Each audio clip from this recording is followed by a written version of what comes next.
अभी तक हम काफी कुछ टॉपिक्स कर चुके हैं। इलेक्ट्रोस्टैटिक्स का एक पार्ट खत्म हो चुका है। अगर हम बात करें इलेक्ट्रोस्टैटिक्स की, तो इलेक्ट्रोस्टैटिक्स के आपके दो पार्ट।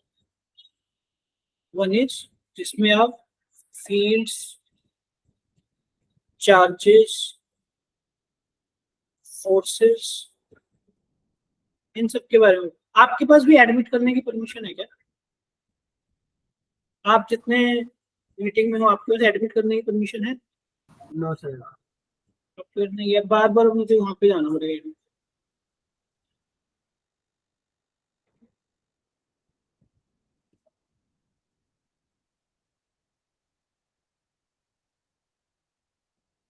फोर्सेस, कूलम्ब्स लॉ, ये सब हमने पढ़ा। ठीक है, कूलम्ब लॉ, फोर्स लॉ, ये सब हम पढ़ चुके हैं। वो जो सेकंड पार्ट है वो बेसिकली एनर्जी से रिलेटेड। एनर्जी से, तो एनर्जी से रिलेटेड कैसे है, अभी हम नेक्स्ट स्लाइड में स्टार्ट करते हैं पढ़ना। अगर मैं बात करूं, लेट्स से, आपको मेरी वॉइस क्लियर आ रही है ना? कोई नॉइस तो नहीं आ रहा? अगर मेरी वॉइस क्लियर आ रही है तो एक बार थम्स अप कर दो।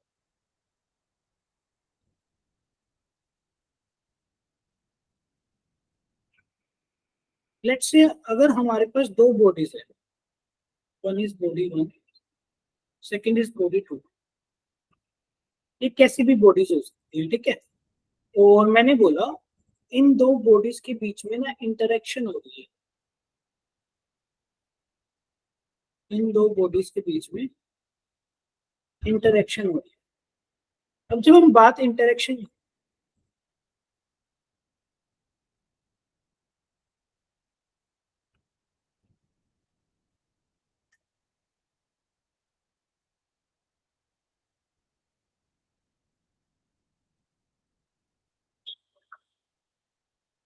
अब जब हम बात किसी भी चीज की इंटरेक्शन की करते हैं तो हमारे माइंड में जो फिजिकल लाइफ में इंटरेक्शन का मीनिंग होता है वो होता है बातचीत करना। और फिजिक्स में जब हम बात इंटरेक्शन की बात करते हैं, फिजिक्स में इंटरेक्शन का मतलब है फोर्सेस, फोर्सेस ऑफ अट्रैक्शन या फिर फोर्सेस ऑफ रिपल्शन। कि अगर दो बॉडीज के बीच में इंटरेक्शन हो रही है तो that interaction would be like forces of interaction. या तो उनके बीच में अट्रैक्शन हो रही है या उनके बीच में रिपल्शन। फिर बात आती है कि अगर ये जो इंटरेक्शन हो रही है उनके बीच में जो फोर्सेस लग रहे हैं, if this is due to conservative forces, मतलब उनके बीच में जो फोर्सेस हैं वो कंजर्वेटिव फोर्सेस है, तब क्या होगा?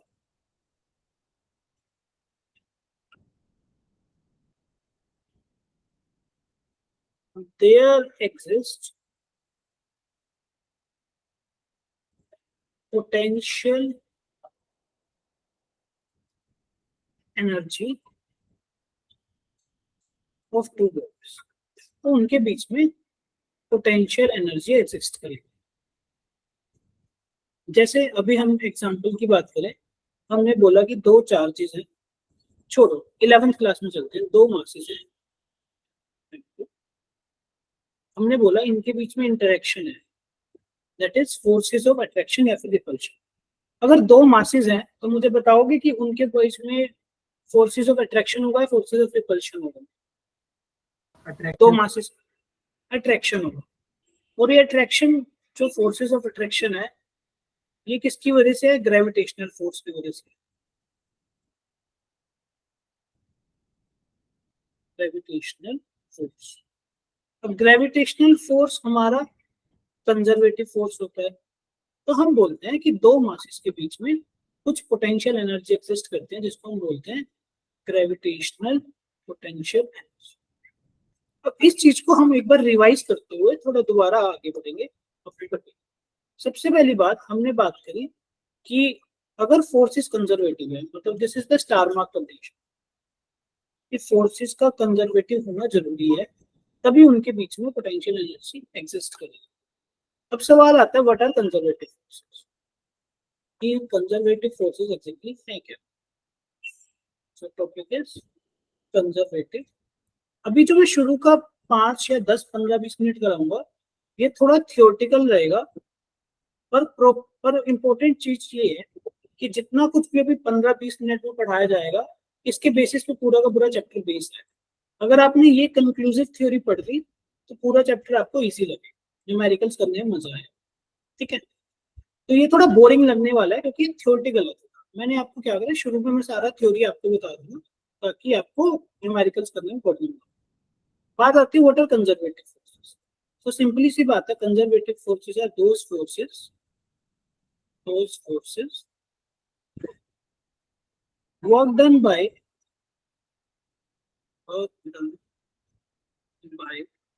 these forces is क्या कंडीशन है, वन इज पाथ इंडिपेंडेंट, कि जो वर्क डन होगा इनकी वजह से वो पाथ इंडिपेंडेंट है, पाथ पे dependent. Second is depends on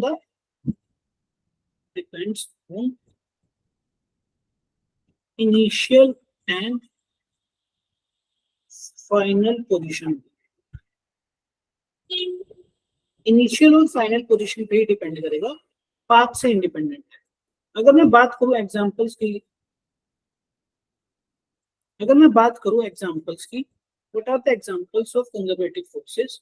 first is जो कि आप 11 पढ़ के आए हो, ग्रेविटेशनल फोर्स।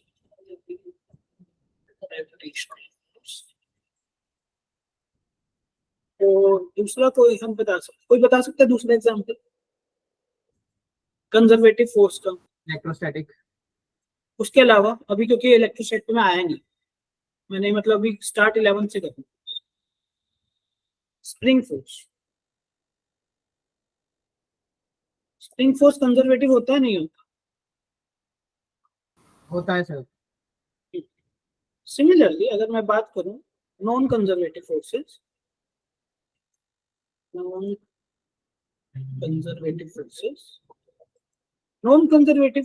इनके अपोजिट होते हैं, मतलब उनके द्वारा जो वर्क डन होता है ए और बी। मैं पूरा का पूरा स्टेटमेंट नहीं लिखना, अब मैं उस पर बोल रहा हूँ कि वो पाथ डिपेंडेंट वर्क डन है,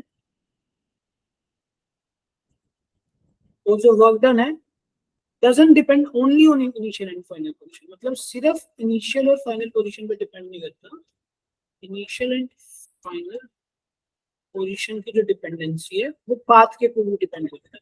मतलब अगर यहाँ से यहाँ पे जा रहा है कोई बॉडी ए से बी पे, वो इस बात पे डिपेंड करेगा कि आप इधर गए, डायरेक्ट गए, ऐसे घूम के गए, या ऐसे जिगजैग पर, वो पाथ पे डिपेंड है। ठीक है, नॉन कंजर्वेटिव फोर्स। अब नॉन कंजर्वेटिव फोर्स के एग्जांपल्स क्या क्या, तो बता सकते हैं नॉन कंजर्वेटिव फोर्स के एग्जांपल। फ्रिक्शन हमारा नॉन कंजर्वेटिव है conservative? Non conservative. Non conservative.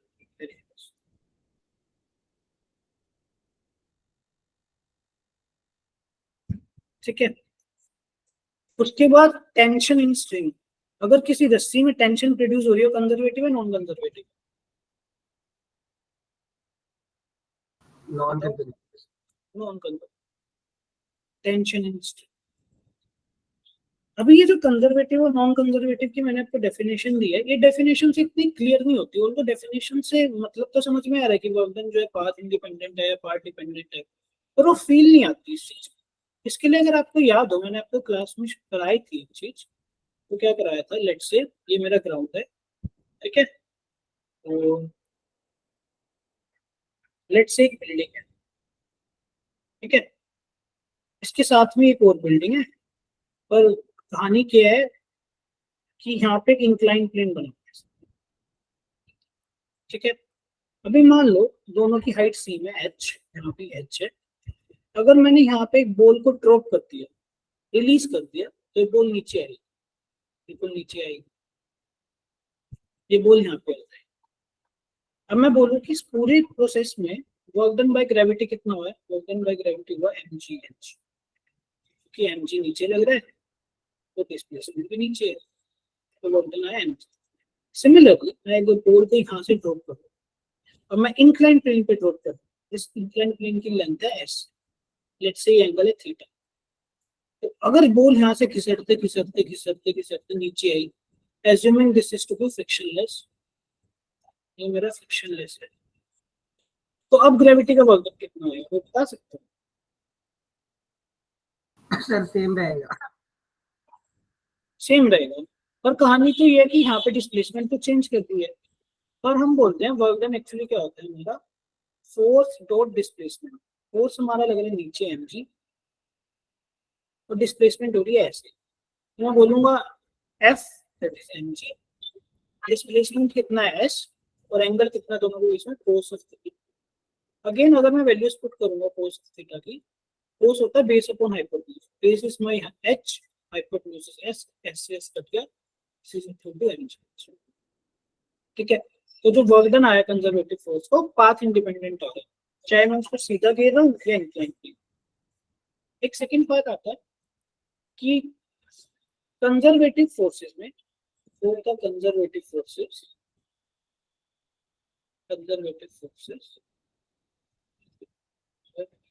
Round the trip, round the trip work done is zero. कि मतलब अगर मैं बॉडी को ए से बी पे लेके गया और बी से ए पे लेके, इस पूरे प्रोसेस में जो वर्क डन होगा कंजर्वेटिव फोर्स का वो जीरो होगा। हाउएवर नॉन कंजर्वेटिव फोर्सेस में,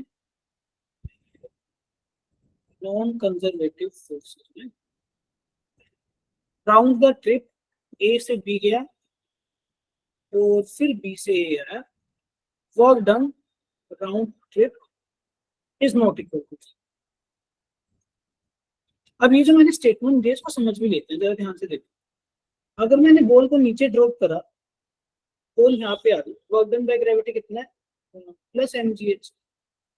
अब मान लो मैं बॉल को उठा के ऊपर लेके जा रहा, बॉल को उठा के ऊपर लेके जा रहा और वापसी यहाँ पे रख दिया, तो ए से शुरू करा, बी पे आया, बी से दोबारा ए पे चला गया।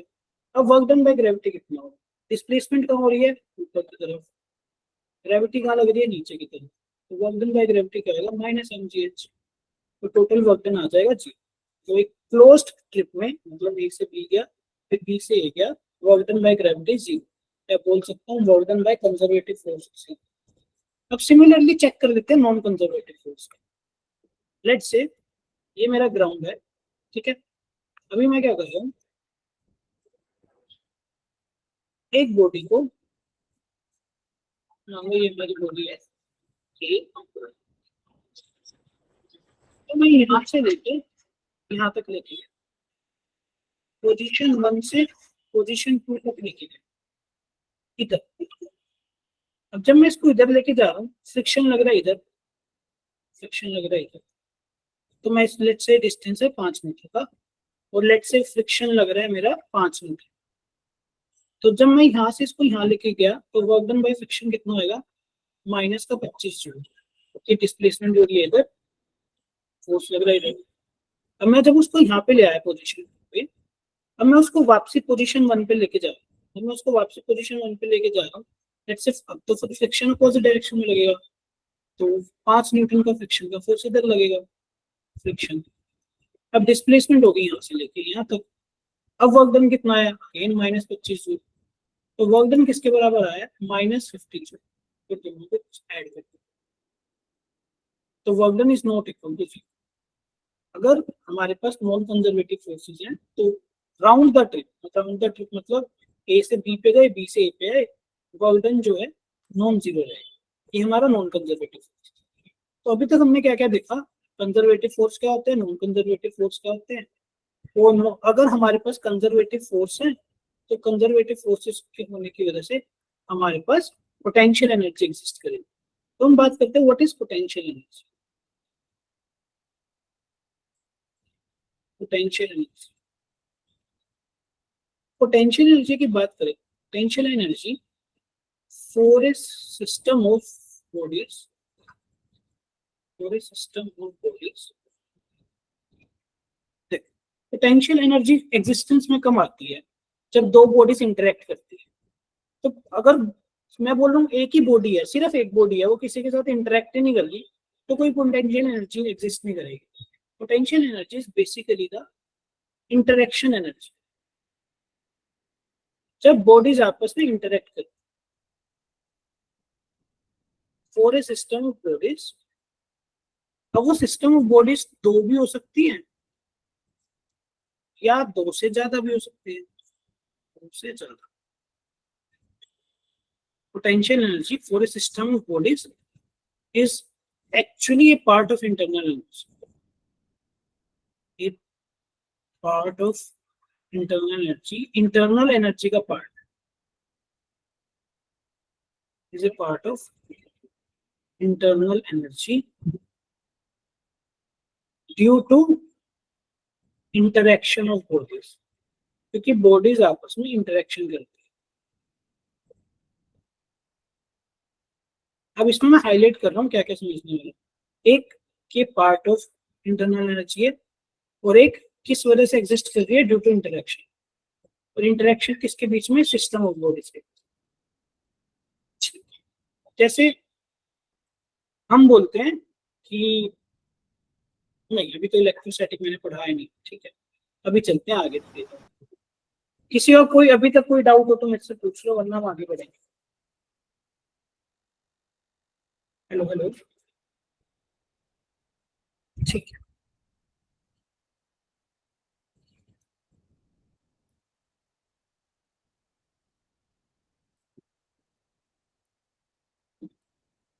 ठीक है, आगे चले। Next is conservative forces.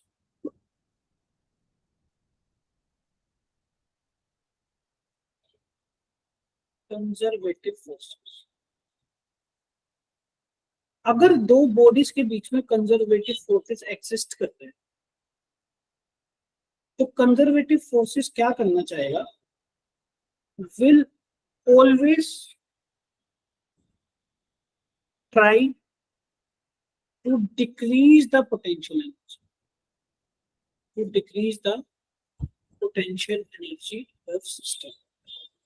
Conservative forces का एम क्या होता है, पोटेंशियल एनर्जी को डिक्रीज करना, या ऐसे बोलना ज्यादा सही रहेगा, will always try to decrease the potential energy या फिर to take system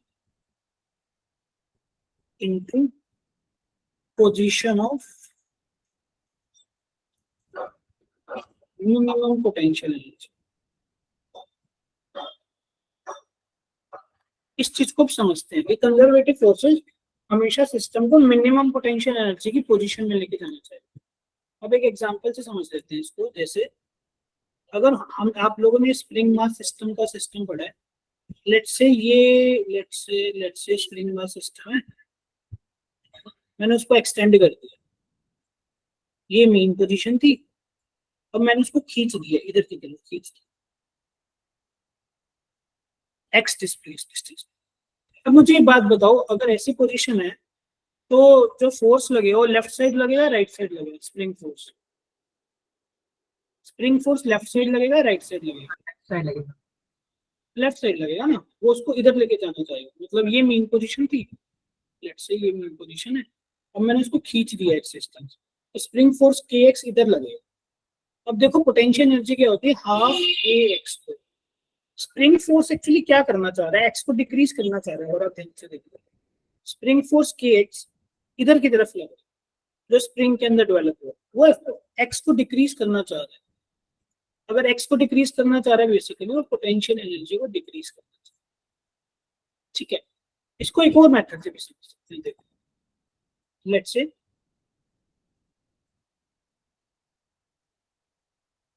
अब मैंने स्प्रिंग को कंप्रेस कर दिया, ये थी मेन पोजीशन, अब मैंने स्प्रिंग को कंप्रेस कर दिया, कितना एक्स डिस्टेंस। अभी स्प्रिंग फोर्स किधर है, स्प्रिंग फोर्स है इधर की तरफ, के एक्स। हमारी पोटेंशियल एनर्जी क्या होती है, हाफ के x square, here x is displacement, यहाँ पे एक्स क्या होते हैं, डिस्प्लेसमेंट। अब मैंने डिस्प्लेसमेंट दिए इस साइड में, फोर्स लग रहा है इस साइड। फोर्स एक्चुअली क्या कर रहा है, फोर्स को अपनी मेन पोजीशन पे ले जाने के लिए मजबूर कर रहा है, इधर धक्का मार रहा है। तो force conservative forces trying to decrease the potential, trying to decrease potential. ये तो चलो पुरानी बात होगी, अभी एक ताजा एग्जांपल जो अभी हमने करा है, अभी हम पढ़ के आए हैं electric dipole in external field. Let's say ये मेरा एक्सटर्नल इलेक्ट्रिक फील्ड है, ठीक है, ये मेरा एक्सटर्नल इलेक्ट्रिक फील्ड है, मैंने इसके अंदर एक डाइपोल रखा, लेट्स से सिंगल थीटा का डाइपोल। अब इलेक्ट्रिक फील्ड क्या करना चाहिए, इलेक्ट्रिक फील्ड इसको अपनी डायरेक्शन में अलाइन करना चाहिए, टॉर्क लगा के अपनी डायरेक्शन में अलाइन करना चाहिए, राइट। अब जरा ध्यान से देखो,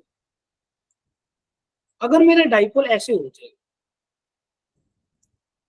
अगर मेरा डाइपोल ऐसे हो जाए तो पोटेंशियल एनर्जी क्या हो जाएगी, माइनस पी। अगर मेरा डाइपोल ऐसे हो जाए तो पोटेंशियल एनर्जी क्या हो जाएगी, जीरो, क्योंकि डाइपोल की पोटेंशियल एनर्जी होती है माइनस पी डॉट। और अगर मेरा डाइपोल ऐसे हो जाए तो पोटेंशियल एनर्जी हो जाएगी प्लस पी। ये पोजीशन है मैक्सिमम पोटेंशियल एनर्जी की, ये पोजीशन है जीरो पोटेंशियल एनर्जी की, और ये पोजीशन है minimum potential energy. Electric field यानी कि हम इलेक्ट्रिक फील्ड जो कि कंजर्वेटिव होती है, ये भी क्या करना चाह रहा है, डाइपोल को मिनिमम पोटेंशियल एनर्जी की कंडीशन में लाना चाह रहा है, ठीक है।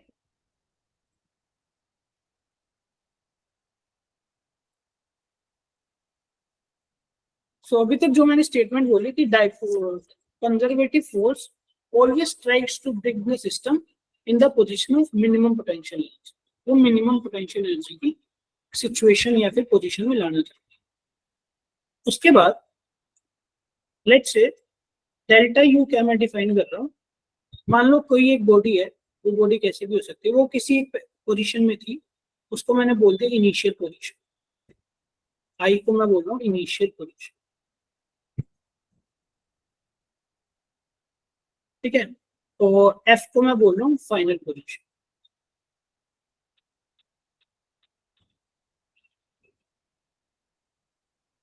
यू आई को क्या बोल रहा हूँ, potential energy at the initial position, U F को क्या बोल रहा हूँ, potential energy at the final. तो मेरा डेल्टा यू किसके बराबर होता है, डेल्टा यू होता है you final minus you initial, मतलब चेंज किसके बराबर होगा, final potential energy minus initial potential. अगर लेट्स से कोई बॉडी पोजीशन आई से पोजीशन एफ तक जा रही है, ठीक है, तो यहाँ पे पोटेंशियल एनर्जी है इक्वल, यहाँ पे पोटेंशियल एनर्जी है, तो डेल्टा यू किसके बराबर है, यू एफ माइनस यू। तो ये मैं क्यों बता रहा हूँ, इसका भी हम प्रूफ करेंगे, ये चीजें भी हम प्रूफ करेंगे, आपको सिर्फ रिजल्ट को दें।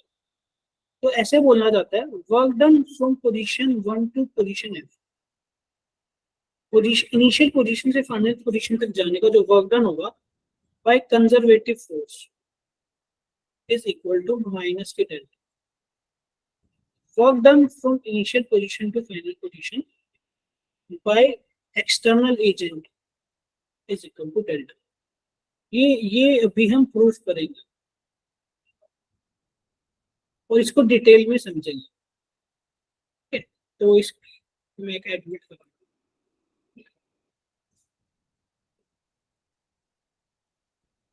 ये भी नीट में, ये भी हम डिटेल में समझेंगे एग्जैक्टली है क्या, बस अभी आपको ओवरव्यू दिया, ठीक है। अभी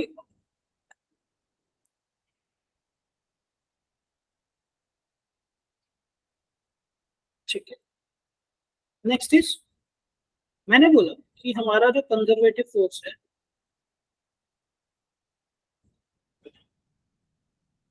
कंजर्वेटिव फोर्स, ये कंजर्वेटिव फोर्स हमेशा सिस्टम को लीस्ट पोटेंशियल एनर्जी की सिचुएशन में ले जाना चाहिए, लीस्ट पोटेंशियल। उसके बाद आती है, अगर कंजर्वेटिव फोर्सेस के अलावा कोई बाहर से भी फोर्स लग रहा है, मान लो मैं फोर्स लगा, मैं मतलब एजेंट, जब भी मैं अपनी बात करूं या किसी भी थर्ड पर्सन की बात करूं तो एजेंट, उसको हमने कॉमन नाम दिया एजेंट। लेट्स से कोई एक्सटर्नल फोर्स पे एग्जिस्ट कर रहे हैं, एफ एक्सटर्नल या फिर बोल सकता हूँ एफ एजेंट, ठीक है। अगर एफ एक्सटर्नल या फिर F agent is parallel to conservative force, parallel to conservative force, मतलब जिस डायरेक्शन में कंजर्वेटिव फोर्स लग रहा है उसी डायरेक्शन में आपने एक्सटर्नल फोर्स लगा दिया, एफ एक्सटर्नल और एफ कंजर्वेटिव। तो इस सिचुएशन में क्या होगा, ये जो एफ एजेंट या फिर एफ एक्सटर्नल, तो इसको बोल सकते हैं एफ एजेंट या फिर एफ एक्सटर्नल, जो मर्जी बोले। तो ये जो एफ एजेंट होगा will support conservative force and decrease potential. Similarly अगर आपका एफ एजेंट एंटी पैरेलल हो, ये सब चीजें अभी हम यूज करेंगे, तो मैं आपको पहले इसलिए बता रहा हूँ ताकि न्यूमेरिकल्स करते टाइम आप प्रॉब्लम, अगर एंटी पैरेलल हो, मान लो ऐसा आपका F external F conservative field है और आपने एफ एक्सटर्नल ऐसे, तो it will oppose the conservative.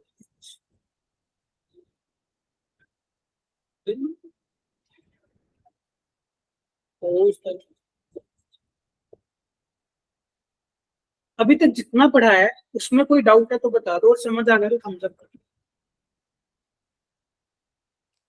एक ही बच्चे को समझ आया, ठीक है। तो अभी तक मैंने आपको क्या पढ़ाया, मैंने आपको अभी तक कंजर्वेटिव फोर्सेस की प्रॉपर्टीज बता दी। कंजर्वेटिव फोर्सेस क्या होते हैं, उनका वर्तन सिर्फ पाथ इंडिपेंडेंट होता है, पोजीशन डिपेंडेंट होता है कि कहाँ किस पोजीशन से किस पोजीशन पे, और उसको हमने थोड़ा सा प्रूफ भी कर दिया ग्रेविटेशनल फोर्सेस के केस में। और वो इतना सब मैंने आपको कंजर्वेटिव फोर्सेस के बारे में क्यों बताया, क्योंकि हमारे जो electrostatic forces, electrostatic forces, these are also conservative, also conservative in nature। तो इसका मतलब क्या है कि अगर हमारे पास लेट से दो चार्जेस हैं,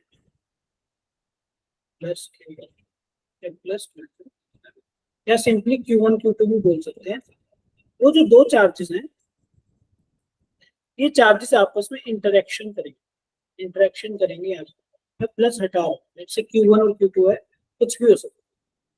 तो इनके बीच की जो इंटरेक्शन है दैट कुड बी अट्रैक्टिव और दैट कुड बी रिपल्सिव। क्योंकि वो इंटरेक्शन कंजर्वेटिव है, इसी वजह से अगर दो चार्जेस हैं हमारे बीच में तो there exist electrostatic potential energy, उनके बीच में एक एनर्जी एग्जिस्ट करती है, इसका नाम है इलेक्ट्रोस्टैटिक पोटेंशियल एनर्जी। बताओ समझ आया, ठीक है। Yes, अभी अभी मैंने बोला दो चार्जेस के बीच, तो वो दो चार्जेस पॉइंट चार्ज भी हो सकते हैं, है ना, दो सिंपल पॉइंट चार्ज भी हो सकता है। ऐसा भी हो सकता है एक पॉइंट चार्ज है और एक एक्सटेंडेड चार्ज है। एक्सटेंडेड चार्ज मतलब एक रिंग हो गया, एक रोड हो गया, कुछ भी हो गया, है ना। मतलब दो पॉइंट चार्ज के केस में तो ये दो सिंपल पॉइंट चार्ज हो गए Q1 Q2, ये दोनों पॉजिटिव भी हो सकते हैं, दोनों नेगेटिव भी हो सकते हैं, कैसे भी हो सकते हैं। एक हो सकता है कंडीशन एक पॉइंट चार्ज हो, एक रिंग हो जाए, या एक रोड हो जाए, या स्फीयर हो जाए, कुछ। अब हम चैप्टर की शुरुआत क्या कर रहे हैं, अब हम चैप्टर के टॉपिक पे आए। टॉपिक क्या है, अब हम डिफरेंट डिफरेंट चार्ज कॉन्फ़िगरेशंस के लिए उनकी पोटेंशियल एनर्जी निकालेंगे कि उनकी पोटेंशियल एनर्जी कितनी। तो आवर फर्स्ट टॉपिक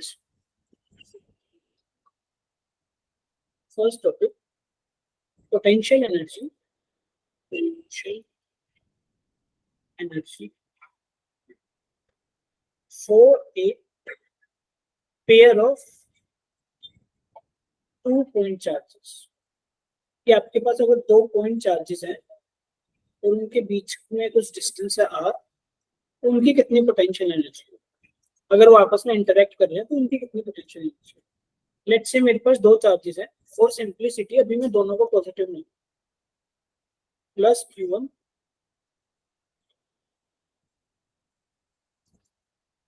और एक चार्ज है प्लस Q, दोनों पॉजिटिव मैंने माने हैं। बाद में अभी हम जो रिजल्ट डिराइव करेंगे, दोनों को पॉजिटिव मान के रिजल्ट हम डिराइव करेंगे, उस रिजल्ट को हम जनरल एक रिजल्ट की शक्ल दे देंगे, जनरल फॉर्म देंगे कि वो रिजल्ट हर तरह के चार्जेस के लिए ट्रू हो। अगर दोनों पॉजिटिव है तब भी ट्रू हो, दोनों नेगेटिव हो तब भी ट्रू हो, और एक पॉजिटिव हो और एक नेगेटिव हो, वो रिजल्ट तब भी ट्रू। ठीक है, तो लेट्स से हमारे पास दो चार्जेस हैं जिनके बीच का सेपरेशन है हमारा, फॉर द टाइम बिंग अभी मैं मानूं दोनों पॉजिटिव, तो इनकी कितनी पोटेंशियल एनर्जी। तो किसी भी चीज की पोटेंशियल एनर्जी को डिफाइन करने के लिए ना हम एक डेफिनेशन डिफाइन करते हैं, what is the definition for potential energy, definition of potential energy. उस डेफिनेशन के अकॉर्डिंग हम उसका वर्क डन निकाल लेंगे। तो आपको जो बुक्स में डेरिवेशन लिखी होती है, वो डेरिवेशन मेरी डेरिवेशन से थोड़ी सी अलग होगी, पर रिजल्ट जो होंगे सेम आएंगे। ये डेरिवेशन जो है स्टैंडर्ड डेरिवेशन है, जो डेरिवेशन आपको मैं लिख रही हूँ। It is defined as, potential energy को कैसे डिफाइन करते हैं, it is defined as amount of work done, amount of work done by field of source charge। Field में इलेक्ट्रिक फील्ड लिखना ज्यादा जरूरी है क्योंकि हम इलेक्ट्रोस्टैटिक पोटेंशियल एनर्जी की बात करें। It is defined as amount of work done by electric field of a source charge to take the other charge from given point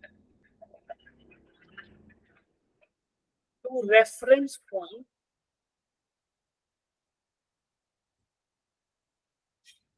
without acceleration,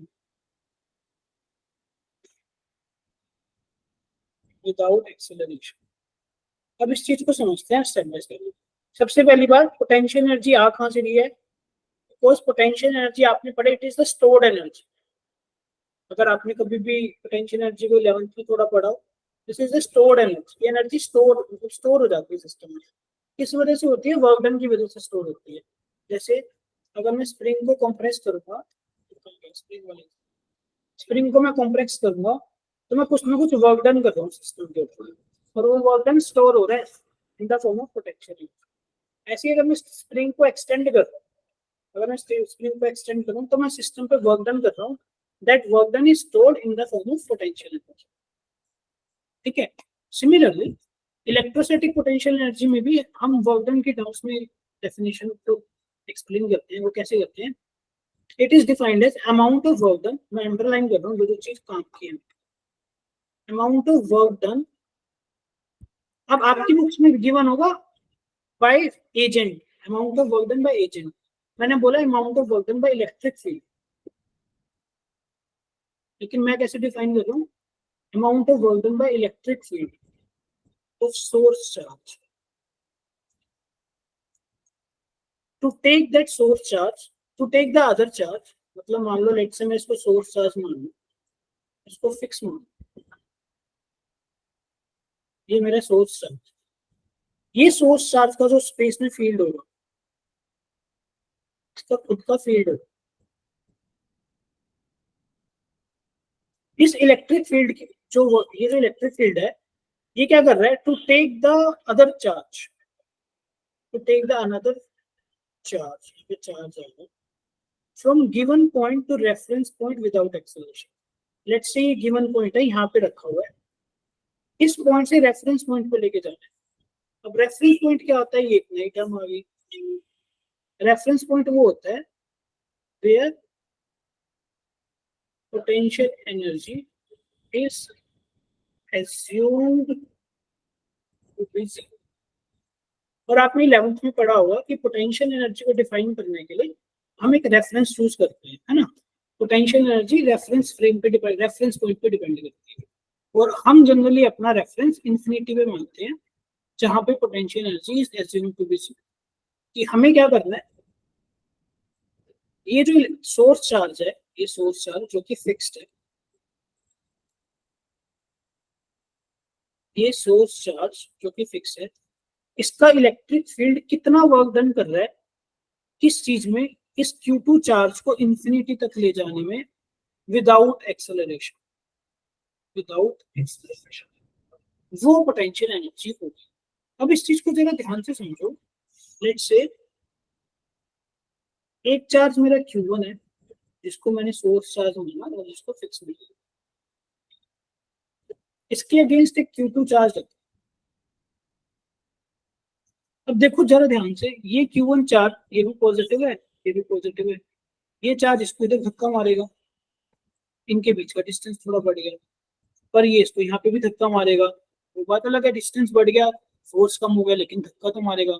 इसको धक्का मारते मारते इन्फिनिटी तक ले जाएगा। जो ये चार्ज था फिक्स था मेरा, पर ये जो Q2 चार्ज है क्या ये एक्सेलरेट नहीं करेगा क्या? आया ना? क्या ये Q2 चार्ज एक्सेलरेट नहीं करेगा क्या? ये चीज समझ में आ रही है जो मैं बोल रहा हूँ? अगर समझ में आ रही तो थम्स अप कर दिया फटाफट। एक Q1 चार्ज फिक्स है, Q2 चार्ज सामने रखा हुआ है। Q1 तो फिक्स है, Q2 दोनों पॉजिटिव है तो आपस में रिपल्शन क्रिएट होगी। तो क्या Q1 चार्ज Q2 को हमेशा धक्का मार मार के एक्सेलरेट कर करके इंफिनिटी तक नहीं पहुंचा देगा? अगर समझ में आ गया तो थम्स अप करो। मैं भी बस इतना जानना चाह रहा हूँ, आपको ये चीज समझ में आ गई कि Q2 चार्ज हमारा एक्सेलरेट करे। और प्रॉब्लम इज, मैंने डेफिनेशन में तो यहाँ डिफाइन करा है विदाउट एक्सेलरेशन, किस Q2 को लेके तो जाना है इंफिनिटी पे, पर विदाउट एक्सेलरेशन। तो विदाउट एक्सेलरेशन कैसे लेके जाएंगे? तो इसमें हम क्या करते हैं, एक एक्स्ट्रा फोर्स ऐड कर देते हैं, एक्स्ट्रा एक्सटर्नल फोर्स। और उस एक्स्ट्रा एक्सटर्नल फोर्स का मैग्नीट्यूड किसके बराबर होगा? मैग्नीट्यूड बराबर होगा इलेक्ट्रोस्टैटिक फोर्स के। और जो डायरेक्शन होगी वो बिल्कुल अपोजिट होगी। देखो कैसे, इनके बीच का डिस्टेंस है let's say are, electrostatic force इस पे एक फोर्स लगा रहा है इधर की तरफ, K Q1 Q2 by R का square. Same amount of force मैं इधर लगा रहा हूँ, K Q1 Q2 का R स्क्वायर। बिल्कुल बिल्कुल मामूली सा डिफरेंस, बिल्कुल ऑलमोस्ट सेम। मतलब जो F एक्सटर्नल का फोर्स है ना, almost equals to F agent का जो फोर्स है वो F इलेक्ट्रोस्टैटिक फोर्स के ऑलमोस्ट इक्वल है, मैग्नीट्यूड वाइज बिल्कुल ऑलमोस्ट इक्वल है। अब ये थोड़ा सा मान लो मूव करने लगे, अगर किसी भी बॉडी के ऊपर नेट फोर्स जीरो है ना, तो वो रेस्ट पे भी रह सकती है और वो यूनिफॉर्म स्पीड से भी मूव कर सकती है। तो होगा क्या, ये बहुत स्लोली स्लोली, बहुत स्लोली स्लोली इधर की तरफ मूव करेगा without acceleration, slowly slowly without acceleration.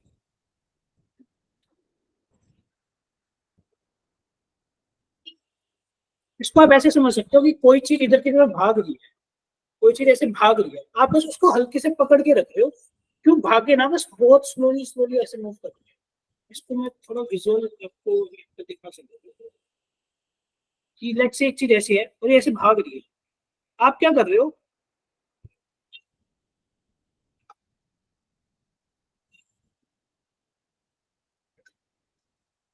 आप क्या कर रहे हो, ये जो भाग रही है ना, आप अपोजिट डायरेक्शन में एक फोर्स लगा रहे हो थोड़ा सा, कि बस भागे ना, बस ऐसे बहुत स्लो स्लो बहुत स्लो स्लो बहुत स्लो स्लो स्लो स्लो बहुत स्लो, ये रुके भी ना और एक्सेलरेट भी नहीं। मतलब ये मेरा एफ एक्सटर्नल इस तरह से है, एफ एक्सटर्नल कि बॉडी मेरा स्टॉप भी ना हो, स्टॉप भी ना करे और एक्सेलरेट भी ना करे। जैसे आप थर्मोडायनेमिक्स में पढ़ के आए हो कि processes are quasi static process, quasi static मतलब बहुत स्लो प्रोसेस, राइट? यही होता है ना? हेलो हेलो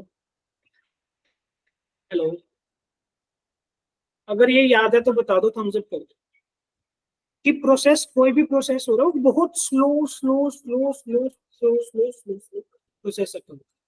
एक्चुअली हो क्या रहा है, इसको मैं दोबारा एक विजुअल रिप्रेजेंटेशन से दिखा रहा हूँ। एक चार्ज तो मेरा फिक्स है यहाँ पे, और जो दूसरा चार्ज है लेट्स से उसकी इनिशियल पोजीशन थी यहीं पे। अभी जो दूसरा चार्ज है ना, बहुत स्लो स्लो मूव कर रहा है, बहुत स्लो। वो क्यों मूव कर रहा है? क्योंकि इस चार्ज के ऊपर दो फोर्सेस लग रहे हैं, एक लग रहा है एफ इलेक्ट्रोस्टैटिक और एक एफ एजेंट। एजेंट एजेंट मतलब मैं लगा रहा हूँ बाहर से, कोई भी पर्सन लगा रहा है, किसी तरह से हम उसको एक्सेलरेट नहीं होने, so that body can not accelerate, body में एक्सेलरेशन ना है, भागे ना बॉडी। और एक बात बताओ, एफ इलेक्ट्रोस्टैटिक मेरा कांस्टेंट है वेरिएबल है? विवेक बताएगा, ये कांस्टेंट है या वेरिएबल है? विवेक वो क्लास में, हर्षित आप, हेलो, प्रवीण आप बताओ, कांस्टेंट है वेरिएबल है? सर वेरिएबल होता जाएगा जब डिस्टेंस चेंज होगा तो। वेरिएबल रहेगा, क्योंकि इलेक्ट्रोस्टैटिक फोर्स क्या होता है, k q one q two by distance का स्क्वायर। के कांस्टेंट है, q one q two constant है, एक्स मेरा वेरिएबल है। अगर एक्स मेरा वेरिएबल है, इसका मतलब इलेक्ट्रोस्टैटिक फोर्स मेरा वेरिएबल है। अगर इलेक्ट्रोस्टैटिक फोर्स मेरा वेरिएबल है, तो ये भी मेरा वेरिएबल। बस हम ये जो फोर्स है, एजेंट का फोर्स, ये हम बाहर से अप्लाई कर रहे हैं, और इसको अप्लाई करने का पर्पस क्या है? इसको अप्लाई करने का पर्पस ये है कि बॉडी मेरी एक्सेलरेट ना करे। एक्सेलरेट ना करे इसका मतलब उसकी काइनेटिक एनर्जी या बोल सकते हैं उसकी वेलोसिटी चेंज ना, और अगर इलेक्ट्रोस्टैटिक फोर्स वेरिएबल है तो this force is also. I hope आपके माइंड में छोटी सी पिक्चर बिल्डअप हो रही होगी इस चीज को लेके, कि बॉडी मूव कैसे कर रही है। ये बिल्कुल ऐसे slowly slowly slowly slowly slowly slowly move कर रही है, मतलब इलेक्ट्रोस्टैटिक फोर्स उसको ऐसे धकेल रहा है, बस आप उसको कहाँ फोर्स लगा रहे हो, तो एक्सेलरेट ना करे, बस धीरे धीरे धीरे मूव करे। ये हमारा प्रोसेस है पोटेंशियल एनर्जी की डेफिनेशन का। अब इस डेफिनेशन से हम मैथमेटिकली एक एक्सप्रेशन डिराइव करना चाहते हैं कि पोटेंशियल एनर्जी कितनी होगी। वो हम एक डेरिवेशन है 5 मिनट की, वो खत्म। कैसे? लेट्स से ये मेरी लाइन है, ठीक है, ये मेरा एक फिक्स चार्ज हुआ,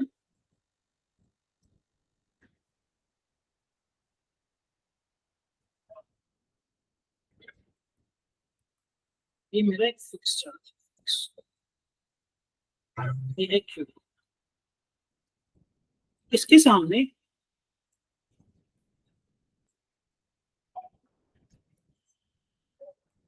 आर डिस्टेंस पे एक और चार्ज रखा हुआ है क्यू।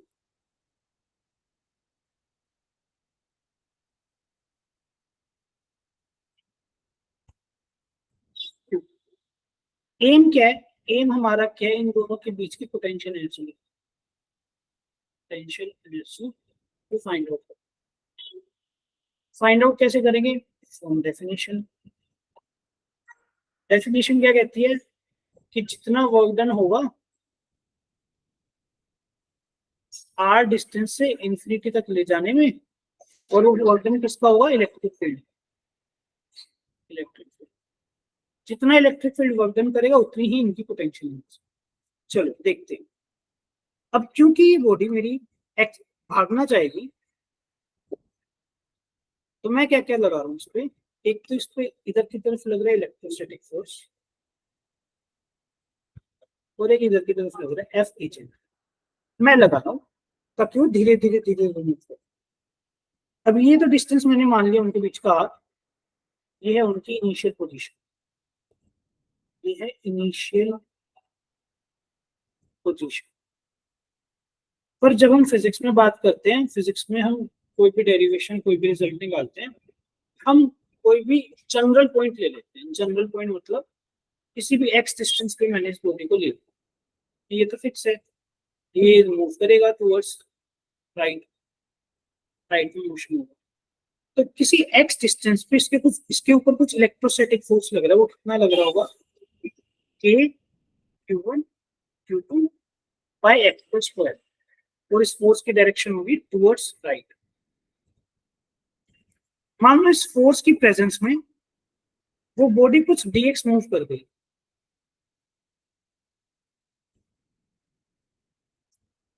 इस फोर्स की प्रेजेंस में वो बॉडी कुछ dx मूव कर गई, तो वर्क डन, छोटा सा वर्क डन कितना होगा, इसका वर्क डन इलेक्ट्रोस्टैटिक फोर्स,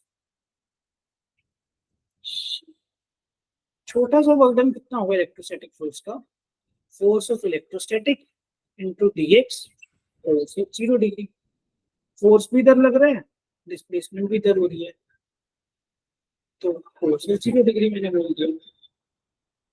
तो फोर्स इलेक्ट्रोस्टैटिक कितना है, के Q1 Q2 बाई एक्स का स्क्वायर dx, कोस 0 किसके बराबर है 1 dw। और अब मैं इलेक्ट्रोस्टैटिक्स को बड़ा नहीं लगता, सिर्फ ई लिखता। अगर मैं दोनों तरफ इंटीग्रेशन लगा दूं, क्या मुझे total amount of work done नहीं मिल जाएगा क्या, क्योंकि डेफिनेशन यही कहती है कि गिवन पॉइंट से इंफिनिटी तक ले जाने में जितना वर्क डन होगा that will be the potential energy. अब लिमिट्स क्या कहां से होंगी, बॉडी कहां से कहां जा रही है, बॉडी जा रही है, शुरू में इनके बीच का डिस्टेंस कितना था r, अब जब इन्फिनिटी में चली जाएगी तो इनके बीच का डिस्टेंस निकलेगा इन्फिनिटी, r से लेके इन्फिनिटी। अब इसको इंटीग्रेट करते हैं, के Q1 Q2 तो मेरा इंटीग्रेशन से बाहर आ जाएगा, 1/x² का इंटीग्रेशन क्या बनेगा, जरा फटाफट से बताओ मुझे, 1/x² का इंटीग्रेशन,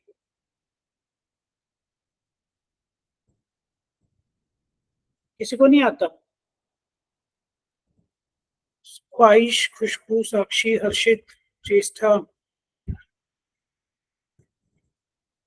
देखो इंटीग्रेशन 1/x² को लिख सकता हूँ x की पावर -2 dx, तो x की पावर n dx का इंटीग्रेशन क्या होता है, x की power n+1 divide by n+1। अब यहाँ पे n की वैल्यू कितनी है -2, x की पावर -2 + 1 डिवाइड बाय -2 + 1, लिमिट से r से लेके infinity, this is equal to k Q1 Q2। अब ये क्या बनेगा, -1 बनेगा, इसको माइनस बाहर ले आया मैं, अभी x की पावर -1 तो ये बन जाएगा 1/x, r से लेके इनफिनिटी। अभी मैंने नेक्स्ट शीट पे जाऊँ तो वर्क डन एक्चुअली मेरा क्या बना, -k Q1 Q2 1/x bracket r से लेके इनफिनिटी। एक बार x की जगह इन्फिनिटी पुट कर दो, एक बार x की जगह r पुट कर दो, ये बन गया 1/∞ -1/r। 1/∞ कितना होता है, 0, तो ये बन जाएगा 0 आपका, तो ये बन गया आपका -1। पोटेंशियल एनर्जी का एक्सप्रेशन क्या है, के Q1 बताओ, समझ में आया तो एक बार थम्स अप कर दो फटाफट।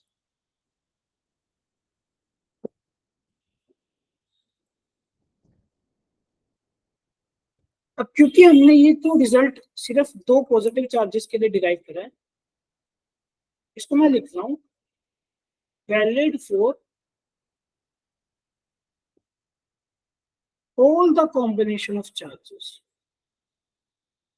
all the combination of charges,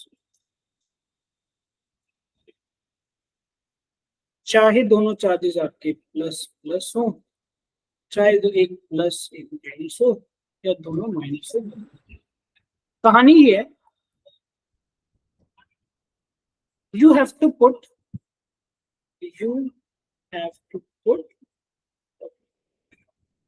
value of charges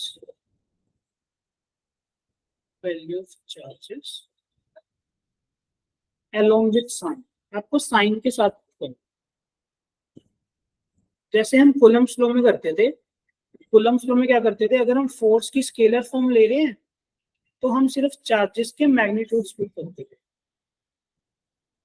और अगर हम वेक्टर फॉर्म ले रहे हैं तो हम चार्जेस को साइन के साथ पुट करते थे, along with साइन। पर यहाँ पे आपको, क्योंकि वर्क डन हमारा एक स्केलर क्वांटिटी है, हमें ये वर्क डन जो है this could be positive, this could be negative और this could be zero. Work done positive भी हो सकता है, नेगेटिव भी हो सकता है, जीरो। तो आपको चार्जेस की value along with the sign put करनी है और ये आपका एक्सप्रेशन आ जाएगा the potential energy of two charges अगर उनके बीच का सेपरेशन आर। इतने सब जितना हमने आज पढ़ा न्यूमेरिकल पॉइंट ऑफ व्यू से, सिर्फ ये एक्सप्रेशन इंपॉर्टेंट है आज की। और जितनी हमने थ्योरी पढ़ी है वो थ्योरी कॉन्सेप्चुअली आपकी अप्लाई होगी क्वेश्चन से। मतलब न्यूमेरिकल सॉल्व करने के लिए हमारा एक्सप्रेशन तो ये यूज होगा, पर जितनी भी थ्योरी पढ़ी है वो ऐसी कॉन्सेप्ट यूज होगी हमारा क्वेश्चन से। अगर क्लियर है तो एक बार थम्स अप कर दो, आगे बढ़ो।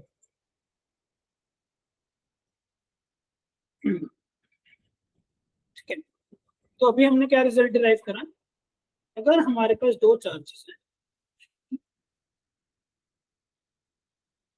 Q2, इनके बीच का डिस्टेंस है, तो इनकी पोटेंशियल एनर्जी कितनी होगी? Q1, ये रिजल्ट। उसके बाद अब जो चीज मैं कराने जा रहा हूँ उसका डेरिवेशन से थोड़ा सा लिंक है। कैसे लिंक है? जरा एक बात बताओ,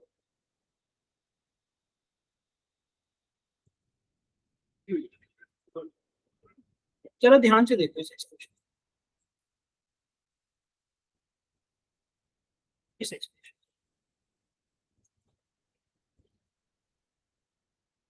इसको कॉपी करके नेक्स्ट शीट पे,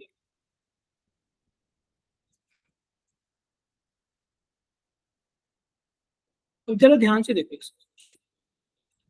क्या इस एक्सप्रेशन की शक्ल में ऐसे कन्वर्ट कर सकता हूँ? Work done from position R से infinity by electrostatic force is equal to a Q1 Q2। अगर माइनस साइन अंदर ले जाऊं, 1/r माइनस 1/, ऐसा लिख सकता हूँ या नहीं? हाँ या नहीं? फटाफट बोलो। ध्यान देना, बहुत इंपॉर्टेंट चीज है। अगर मैं आर से लेके इन्फिनिटी तक लेके जा रहा हूँ, आर भी कोई पोजीशन है, इन्फिनिटी भी कोई पोजीशन है, क्या मैं जनरली बोल सकता हूँ क्या work done from some initial position to some final position? जरूरी थोड़ा इन्फिनिटी तक ही जाए, क्योंकि अगर आप ध्यान से देखो वो यहाँ से लेके पूरा इन्फिनिटी जा रहा है, तो हो सकता है मैं यहाँ पे रोक लूँ उसको, हो सकता है यहाँ पे रोक लूँ, कहीं भी रोक सकता हूँ। तो मैं सिंपली इतना बोल सकता हूँ ना कि work done from some initial position to some final position. क्या ऐसा बोल सकता हूँ, हाँ या ना?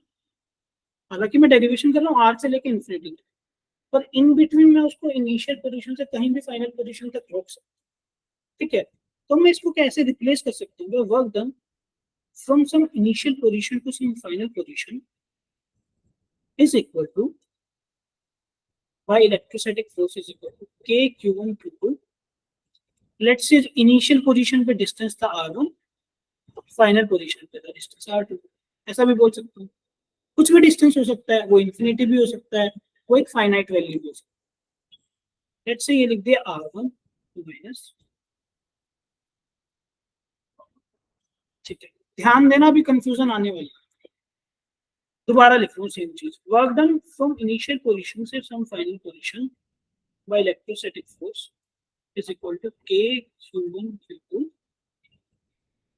1/r1 minus 1/r2, where r1 क्या है? इनिशियल पोजीशन का डिस्टेंस है, इनिशियल पोजीशन का डिस्टेंस। r2 क्या है? फाइनल पोजीशन का डिस्टेंस। अब देखो, क्या इसको ऐसे भी एक्सटेंड कर सकता हूँ? K Q1 Q2 by r1 minus K, इस सिचुएशन को ऐसे समझो, एक Q1 है, पहले इनके बीच का डिस्टेंस था r1, अब फाइनली जब वो फोर्स लग रहा है, फोर्स की वजह से इनके बीच का डिस्टेंस है r2। अभी मूव करते करते यहाँ पे पहुंच गया कि यहाँ से यहाँ तक का डिस्टेंस हो गया r2। तो बेसिकली ये क्या है, this is equal to potential energy जब उनके बीच का डिस्टेंस r1 था। ये क्या है, पोटेंशियल एनर्जी जब उनके बीच का डिस्टेंस r2 था। तो work done by electrostatic force initial से फाइनल, क्या इसको लिख सकता हूँ u initial minus u final, और क्या ऐसे लिख सकता हूँ क्या, u final minus u initial which is equal to minus of delta E. जो चीज हमने अभी पहले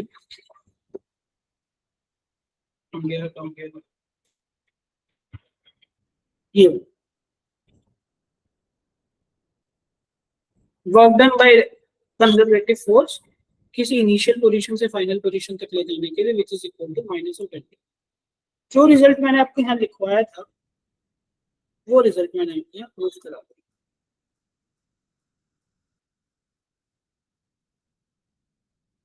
बताओ समझ में आया नहीं आया, कैसे घूमते फिरते हम एक रिजल्ट पे जा पहुंचे। अब आपको एग्जाम पॉइंट ऑफ व्यू से क्या याद है, आपको एग्जाम पॉइंट ऑफ व्यू से, क्योंकि मैंने आपको फॉर्मूला पहले लिखवा दिया था, एग्जाम पॉइंट ऑफ व्यू से ये याद रखना है कि Q1 Q2 by R potential energy है। वर्क डन किसी इनिशियल पोजीशन से फाइनल पोजीशन तक जाने में कंजर्वेटिव फोर्स का क्या होता है, माइनस ऑफ डेल्टा यू। तो जहाँ पे डेल्टा यू क्या होता है, potential energy at final position minus potential energy at initial. अगर क्लियर हो गया तो बता दो फटाफट से। ठीक है, एक लास्ट चीज और देखते हैं। हमने 11th में वर्क एनर्जी, चलो बाकी बाद में करते हैं, मेरा लैपटॉप भी टर्न ऑफ हो जाएगा, तो बाकी हम बाद में कल शुरू करें। आज की क्लास में कोई डाउट हो तो पूछ लो, अदरवाइज कल मिलते हैं।